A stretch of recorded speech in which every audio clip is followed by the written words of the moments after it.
softened or fatten up your leads, just give it a thicker sound. And you can also use delay, like I said, in tempo with the band. That's a really cool thing about delay, using it with the drummer. And this pedal here allows me to tap in the tempo that the drummer is playing to live. And I have this set at, it slaps back, the echo hits back at a dotted eighth note rhythm. And so I tap this into the tempo the drummer's playing.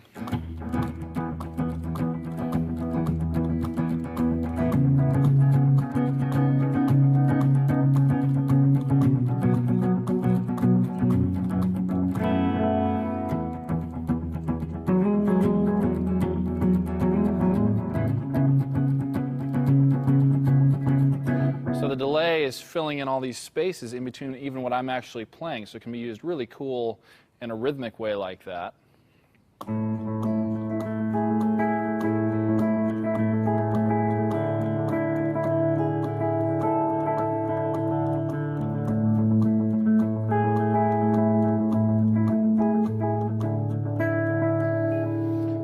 And so using this tap tempo pedal can really lock things in. If you have your delay and the timing isn't set quite right, a lot of times it can get out of sync with what the drummer is playing and can, again, muddy up the sound. So with delay in particular, you've got to be really careful that you're using it in a way that adds to the sound again, instead of just kind of clouding everything up. If you've got too much delay happening, it can muddy the signal. And so we want delay can be a really cool and strong effect, but using it in tempo and with clarity. So we can use it in a rhythmic way like that. Again, a lot of times I'll just set my delay at a low setting, just a very subtle slap, and it's almost not even there. And then when I'm hitting overdrive pedal, it's almost unnoticeable, but a lot of times it'll just give it a little bit more thickness to the sound than if it wasn't there. Just a little bit of extra something in there. So that's kind of a great way to use delay, to just a subtle rhythm thickener, if you will. And then also using a stronger delay, where it's a little more pronounced, and again, trying to keep it in tempo, but with a lead.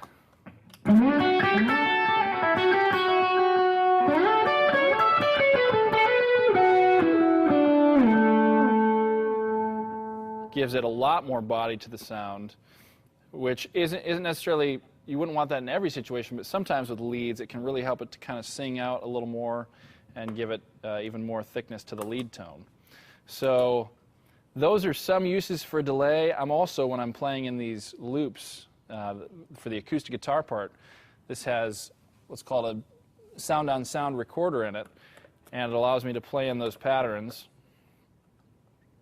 like those rhythmic patterns. And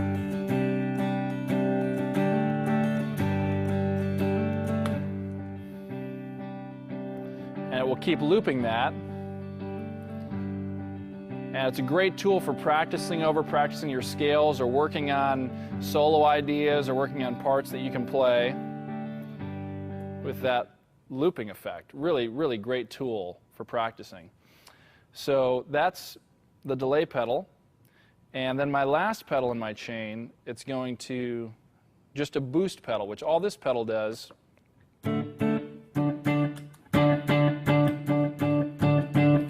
really is just giving me a volume boost and a slight tone boost in the mid-range. So it helps it. I use this if I'm going to take a solo and I want it to pop out in the mix a little more. So I can give myself just a bit of a volume boost. It just pushes my signal out, and you got to be on good terms with the sound man to use this one. Hopefully you're on good terms with your sound man. And he trusts you enough, and your band trusts you enough to have a boost pedal, that if a solo comes, you don't have to have communication like, okay, boost my signal up. You can just step on this pedal, and it'll just give you a louder signal. So this is the pedal board that I use for most live situations. I try to keep it, again, as small as I can without too many pedals going everywhere, but try to get as many of the bases covered of the sounds that I want, that I use a lot. that are important to me. So this is just a look at what I use. Sometimes I'm swapping out different pedals here and there, but again, remember the important thing is you don't have to spend a fortune on pedals and gear. Just get stuff that works well though. Maybe saving up a few extra bucks just so that you get stuff that does the job well. You want to make sure that you have that covered. So this is a look at what I've got and what I use on the road. We've covered using a basic pedal board setup, and I want to get into just a bit using some more eccentric effects for those of you who are looking at kind of expanding your pedal board rig. And there's so many different types of effects we could get into, lots of different options. I just want to go through a few things here that you could use for more of a ambient type effects, different types of sounds that aren't necessarily maybe regular guitar sounds, just getting into a bit different sounding stuff, a bit of ambient sounding stuff. So one thing you can use is using our delay pedal in a really thick way and an ambient way, along with the volume pedal. I talked about volume swells a bit.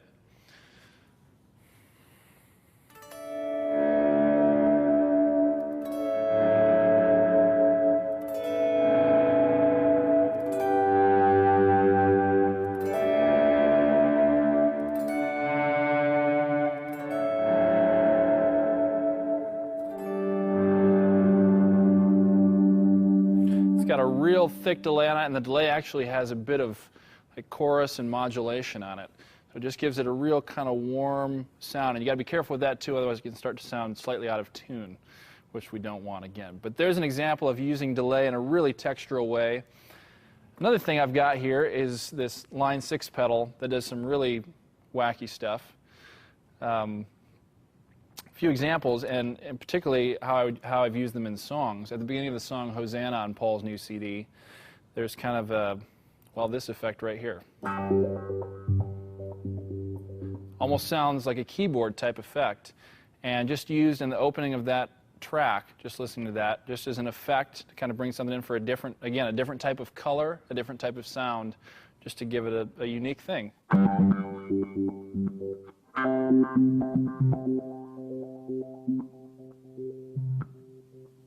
That's called a seek wah, so it's kind of a tremolo wah filter thing. This is actually the Line 6 FM4 filter modeler, so it models a lot of different types of synth type sounds, keyboard type sounds even.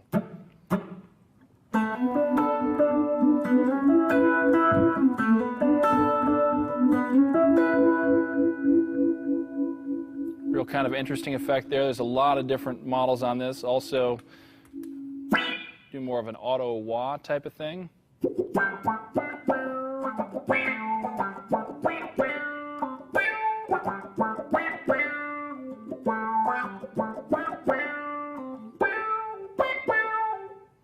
So lots of different interesting stuff like that. Again, you probably wouldn't use effects like this in every song, but just looking for some different types of sounds, there's a lot of interesting stuff out there for electric guitar. And one more I want to show you that I use pretty often in a live setting is called an EBow, and mine in particular has seen better days, but use this a lot, again, for more of a ambient type effect, and you can do little melody lines with this.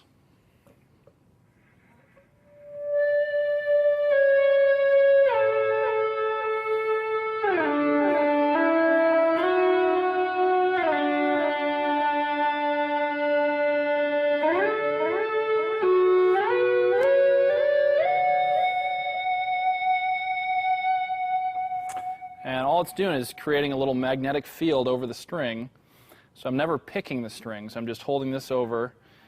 And the closer I get to the pickup, actual pickup, I'm on the neck pickup, the closer I get to that, the hotter the sound gets. And I'm just using that with a little bit of overdrive here and a bit of delay.